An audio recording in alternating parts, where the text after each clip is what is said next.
Only 3 individuals in America were permitted to handle the actual R2-D2, including him. $1 million secrets were entrusted to him by studios. He constructed the impossible on MythBusters. But something dreadful was developing in the back of his mind. In July 2020, while having dinner with his fiancée, he experienced a sudden dizziness. Doctors were battling to rescue him within hours. His family had to make an unimaginable decision after 3 procedures. Here's what really took place. In Los Angeles, on October 23, 1970, Grant Imahara was born. Carolyn, his mother, reared him by herself during difficult times. She worked 12 hours a day at an accounting firm and spent her evenings studying business. Despite being offered a higher position in San Francisco, she declined it. For Grant, she thought the schools in Los Angeles were superior. Their flat was small, with 2 bedrooms. Carolyn dedicated 3 hours every night to helping him learn, converting their dining room into a study space. She purchased him science kits rather than toys. It all began with one of those Radio Shack kits. Grant began disassembling objects at the age of 5. In a single year, he dismantled 38 appliances. Nothing was written down by him. He mentally recalled all the wires and screws. He once discovered a flaw in the family's brand new microwave after disassembling it. His mom told him about it. The business issued a 1,200-unit recall. He was so sharp even in kindergarten. But there were dangers. He played with a radio when he was 6 years old and severely startled himself. Then his heart stopped. He kept it from his mother. He hoped she wouldn't take away his tools. On May 28, 1977, everything was different. In the theater, Grant saw Star Wars. He was 7. For 2 hours he sat still. He then talked only in robotic beeps. For weeks, he didn't use English. He built an R2-D2 out of spare components he collected in dumpsters while skipping 17 days of school that summer. By the month of August, he had over 600 drawings and pieces. He read college-level instructions with a flashlight beneath his duvet while he slept hardly at all. Even his school's PA was rewired by him. The Star Wars theme across the system. It performed better than it had previously. Still, he was suspended. Things continued to pick up speed when Grant enrolled at Crestview Prep in 1984. He was awarded a full scholarship. When he was 14, he corrected a physics teacher in class. He was prohibited from attending school science fairs by his 2nd year. The judges viewed his projects as fraudulent. He created a robot named Murphy in 1986. It made use of components from an ancient Commodore 64 and game consoles. It was able to roam the campus by itself. Long before such robots were prevalent, this was the case. There was a price, though. Soldering caused his hands to burn. Early carpal tunnel syndrome struck him at the age of 16. Instead of attending physical education, he hid in a science closet for over 90 minutes every day to develop robots. Knowing, one teacher silently consented. He had constructed 13 robots by the time he received his degree. The vast majority of his peers had failed geometry. His goal when he enrolled at USC in the late 1980s was to become an engineer. But he hit a brick wall in 1992. He enrolled in too many courses. He was exhausted. He even considered pursuing a career in screenwriting. He cherished narrative and films. He thought about quitting engineering.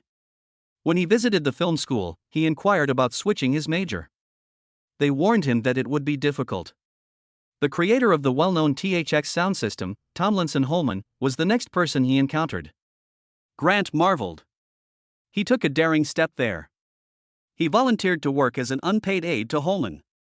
Cleaning an untidy office full of piles of papers from trade associations like IEEE and SMPTE was part of that. It sparked something inside of him again, but it wasn't glamorous.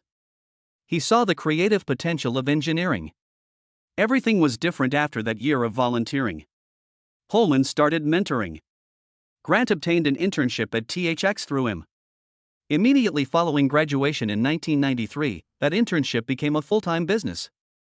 Grant started working as a licensing engineer at THX. He verified that loudspeakers and other audio equipment fulfilled the precise requirements needed for THX certification. He focused on every little thing, including how a speaker handled pressure, how it operated at various frequencies, and how reliable the sound was. That became his entire universe. However, it wasn't all lab work. He would occasionally dress up as C-3PO for promotional occasions. Grant agreed to assist Lucasfilm with their Star Wars branding. At the moment, it was a minor detail, but it gave away his future direction in entertainment and beyond. Grant worked to standardize THX sound in theaters from 1993 to 1996. He developed speaker array testing devices and devised a way to maintain the THX audio experience in each theater. In order to comply with stringent technical requirements, he collaborated with vendors and checked audio equipment from manufacturers. His quality control allowed the THX stamp to be applied to hundreds of theaters and dozens of consumer goods. It wasn't an easy or conventional journey for Grant Imahara to pursue industrial light and magic.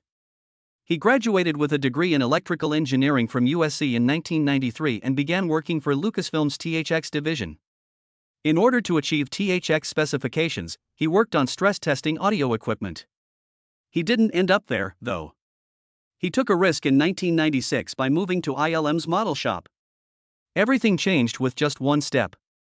He wasn't employed for model tinkering alone. When Grant entered, ILM noticed something unique because his brain was designed for circuits and systems. The majority of model makers had mechanical or creative expertise, but Grant had an engineering advantage. He worked on movies such as The Lost World, Jurassic Park, The Matrix sequels, and Star Wars Episodes 1, 2, and 3 over a period of 9 years. What was his job? Create all of the circuits, lights, motors, and other components that gave the props their movement and glow. Grant Imahara's R2-D2 adventure didn't begin with a big break or Hollywood lights. It started in the mid-1990s in the tech-filled, quiet hallways of Skywalker Ranch. Grant was merely an accomplished engineer at the time, working in the background for the Lucasfilm archive team. His work, however, was notable. They noticed how well-versed he was in technology. Soon after, he received an invitation to modernize the outdated R2-D2 units kept in the Lucasfilm archives. What started out as a modest task into a moment that changed lives. Grant joined a highly exclusive club shortly after. He was one of just 3 individuals in the US to be granted official authorization to use R2-D2 during live events and advertisements. Don Bees and Nelson Hall were the others. Even on major projects like Star Wars Episode 1, the trio would be the first to step in when the droid didn't work. Producer Rick McCallum of Lucasfilm contacted the London set directly when issues arose. Grant was right in the middle of his decision to have ILM, not just any technicians, build a new R2-D2 from the ground up. When the Phantom Menace reached full production in 1999, Grant was in charge of a complete droid reconstruction. Problems with the older R2-D2s were persistent. They overheated, broke down in the middle of takes, and stalled on rails. Grant's answers were straightforward and clever. He swapped out the small wheels for larger ones that rolled more smoothly on flat surfaces. After that, he increased mobility by adding a motor from an electric wheelchair. He was also the one who rewired the radio controls and the full power system. It succeeded. R2 had improved in dependability and controllability. When the clones attacked, Grant's greatest improvement was made. He was responsible for improving each of the 12 R2-D2 units. The dome lights and the flashing logic displays were 2 significant upgrades. He installed specially designed LED lights in place of the outdated, cumbersome halogen system. These lights, which were small and accurate, were driven by a unique microcontroller that he had previously created for the movie Galaxy Quest. Grant knew how to make new magic by reusing his work. It was difficult to work on the set. Particularly difficult were the Naboo sequences in The Phantom Menace. The R2s weren't made to go through the sophisticated decor and uneven floors. Rough surfaces had always been a problem for the droids, even in the first trilogy. Occasionally, the drive belts would become jammed by salt used to imitate snow. Because of that history, Grant's work was more crucial than ever. McCallum said that all of the R2 units need a complete rebuild for Episode 2. On electronics, Grant took the initiative. R2's distinctive blue color was restored by Nelson Hall, who also handled the paint and exterior appearance. Grant wasn't merely a supporting actor. As Attack of the Clones began filming in Sydney, McCallum increased Grant's level of accountability. In addition to overseeing Anthony Daniels, the actor in the C-3PO outfit, he ran R2 on set. The team's level of confidence in his abilities was evident. When not working, Grant continued to construct. Following in the footsteps of ILM buddies Adam Savage and Fawn Davis, he made the decision to construct his own R2-D2 reproductions in 2000. Despite working with the original, they never replicated any official components. Because they genuinely cared about the franchise, they made each piece by hand from the ground up. What distinguished Grant was his commitment to doing things correctly. Fandom wasn't the only thing at play. Integrity was at issue. From then on, his technical legacy continued to expand. He assisted in developing quick-change battery packs for R2 for Episode 2. These updated packs resolved a significant issue. Heavy, unreliable, and difficult to charge were the drawbacks of the outdated batteries. R2 had less downtime and could remain on set longer thanks to the quick-swap packs. It was an enormous victory. After Star Wars, even Grant did not get far from R2. Even the odd design element inside the dome was replicated in his flawless duplicate. Despite its untidy appearance, the bubbly epoxy was accurate. He noticed things that others would not even notice. Grant wasn't merely an engineer who worked behind the scenes. He was one of just 3 individuals to be formally designated as an R2 technician by Lucasfilm. He was summoned by name by producers when things went wrong. He oversaw the complete electronics overhaul in Episode 2, while his teammate worked on the cosmetic fixes for R2. This included fixing the blue hue after it was screwed up in the first episode. Every little thing counted. Grant's reputation quickly grew by 1999. His role as Galaxy Quest's principal model creator was elevated.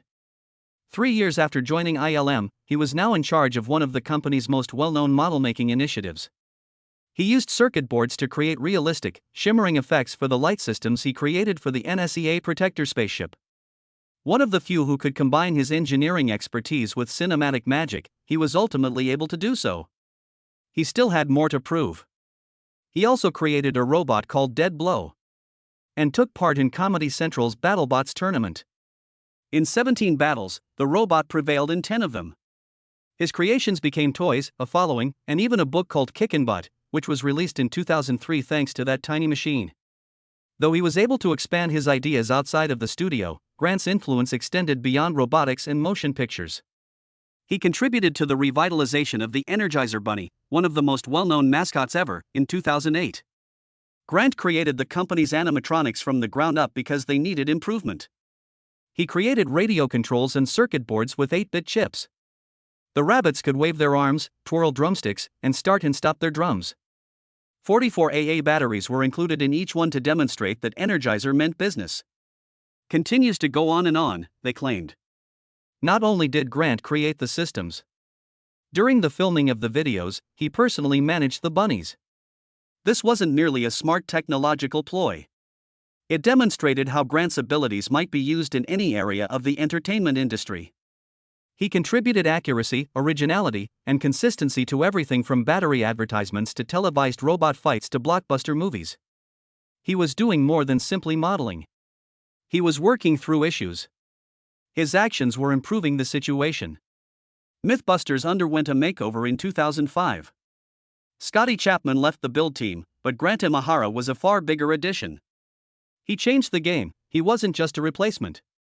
In addition to having years of expertise at Lucasfilm's Industrial Light and Magic, Grant had a bright mind and a degree in electrical engineering from USC.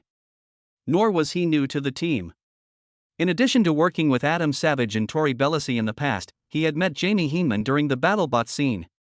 Adam once remarked that the only person among us with a degree in our field was Grant. It was evident. When he arrived, the bar was immediately increased. Over the course of 9 years and more than 200 episodes, Grant earned the nickname Build Team Geek. It's a badge of honor, not an insult. He bridged the gap between Tori's builds and Carrie's paintings using his technical abilities. Together, they formed the ideal 3. But Grant was more than just a mathematical genius. He also had to get his hands dirty. Literally, at times. In one episode from 2009, the team made the decision to see if earwax might be used as candle wax. At first, it seemed humorous, influenced by Shrek. And then the horror started. They received a jar of earwax from hundreds of people from a doctor. What is Grant's job? Make it hotter. But the air was immediately filled with an offensive stink as soon as it melted. The wax had an infection. It had an intense odor. Grant was unable to stop gagging.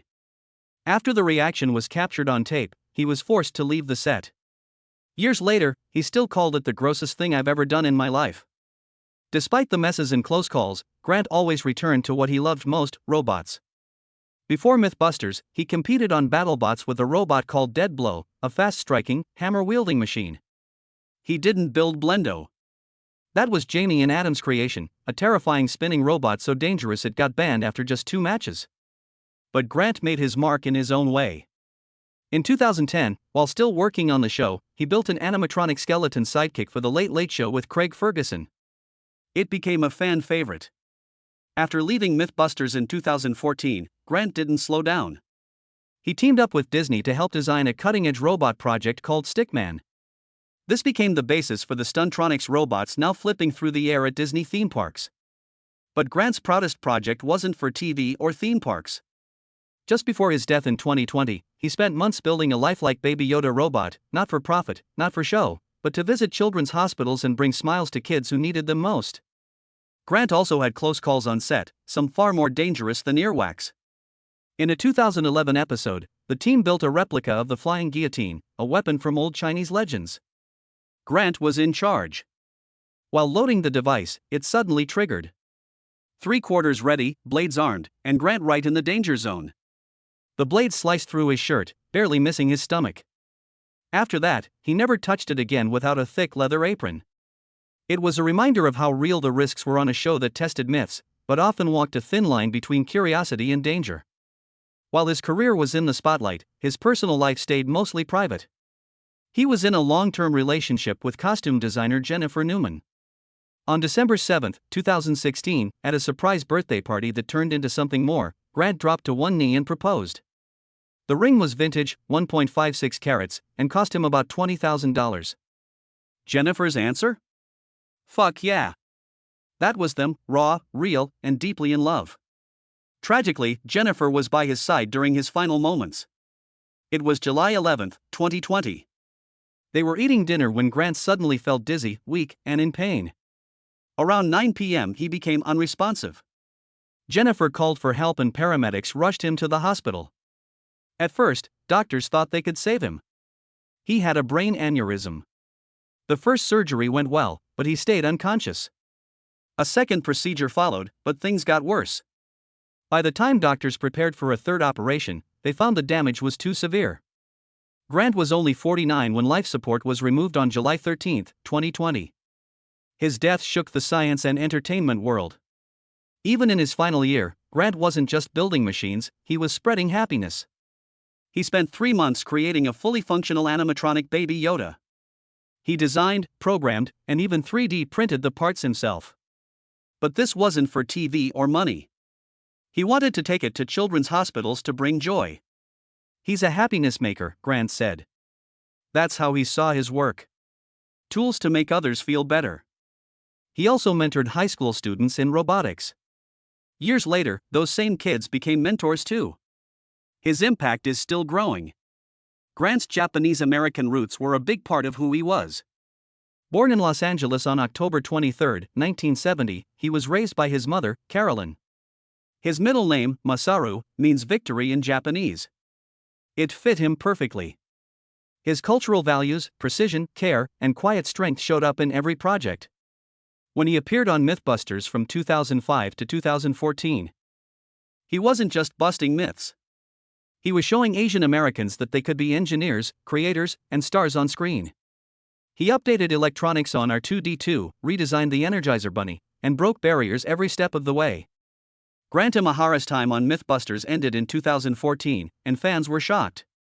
For 9 years, he had been a key part of the build team with Carrie Byron and Tori Bellisi. But things changed behind the scenes. Discovery Channel was cutting budgets. Executives wanted to reduce the build team's screen time and slash their pay. The trio stood their ground. They didn't accept the deal. After the 2014 season, they were out. Adam Savage later said he and Jamie Hyneman didn't agree with the decision. He called it the wrong one. Many fans did too. Without the build team, the show felt empty. Ratings fell, and 2 seasons later, it ended. That mistake cost the show everything. But Grant didn't stop there. In 2016, he reunited with Carrie and Tori for a new show on Netflix. It was called White Rabbit Project and premiered on December 9th. They explored crazy topics, jailbreaks, superpowers, heists, even weird wabi-hupe weapons. Each episode had 6 items to test. They built things, did experiments, and ranked their findings. Viewers loved the energy. The chemistry was still there. But after just 1 season, Netflix canceled it. Insiders said the builds went way over budget. Others thought the show's format, covering too many things at once, felt rushed. Grant was disappointed. He saw it as more than a show. It was a way to keep teaching science in a fun way. Then came something truly magical. In March 2020, Grant showed the world his baby Yoda. But this wasn't a toy. It was a full animatronic figure. Lifelike, moving, blinking, tilting. He built it in just 3 months after watching a few episodes of The Mandalorian. Every part was designed, printed, and programmed by him. The head had tiny motors that made the eyes move and blink. The neck could tilt and turn. The ears were a nightmare. Heavy, flexible, and stubborn. He had to upgrade the motors several times to get it right. For the skin, he teamed up with a prop maker named Lauren Markland. She painted the silicone and added every single hair, one at a time, using a needle. It took days, but Grant had a purpose. He made it for children's hospitals. He wanted to bring joy to sick kids. That was the kind of person he was. But there was still one more big thing. Back in 2017, Grant posted a tweet. He said he was working with Disney on a secret project. Fans were curious. In 2018, the secret came out. He was behind a wild new Disney invention called Stickman. It was a robot that could flip through the air like a human stuntman. Just a simple stick figure on the outside, but brilliant inside. A few months later, Disney revealed the next version, Stuntronics. These were advanced robots that could launch into the air, adjust in mid-flight, and land safely. Grant had helped crack the code for how they stabilized. His knowledge of robotics made it happen. And this wasn't just a one-off. Disney planned to use these robots in shows and rides across all their theme parks. The evening of July 13, 2020 started out like any other for Grant Imahara. He was having dinner at home in Los Angeles with his girlfriend. But that quiet night took a terrifying turn. Grant, just 49 years old, had been dealing with bad headaches for several days. That night, around 9 p.m., everything got worse, fast. He suddenly felt dizzy. His neck and back hurt badly. Then his legs went numb. Within minutes, he was unresponsive. His girlfriend called 911. Paramedics arrived quickly. Oddly, his vital signs looked okay, but something was clearly wrong. He was in pain and fading fast. They rushed him to the hospital. Doctors found the cause right away, a brain aneurysm. It had likely been growing silently for a long time, and now it was bursting into a crisis. Doctors acted fast. They took him into emergency surgery. He survived the first operation, but he didn't wake up. On Sunday, they tried again. Another surgery. Another long shot. But again, no change. Still unconscious. On Monday, doctors ran an MRI. It showed something no one wanted to see. The brain damage was too severe. There was no hope left. After speaking with his family, they made the painful choice to remove life support. Just like that, the world lost a bright, brilliant mind. The news spread fast and hit hard. Fans, scientists, engineers, and actors across the globe mourned.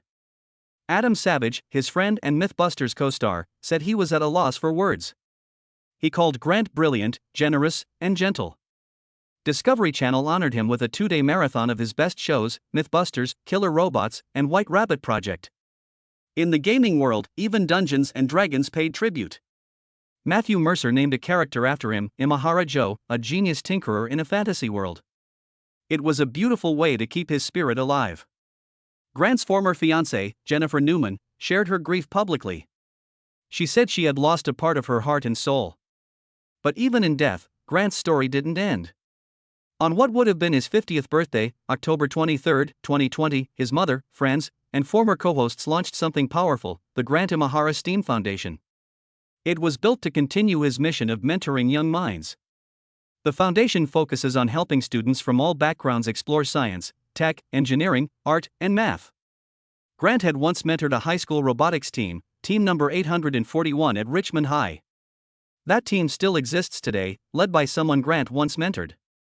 In August 2021, over 80 props from Grant's time on MythBusters were auctioned off to fund the foundation. Some of them were even built by him. The foundation now gives scholarships, pays for unpaid internships, and makes sure talented students can chase their dreams, no matter their situation.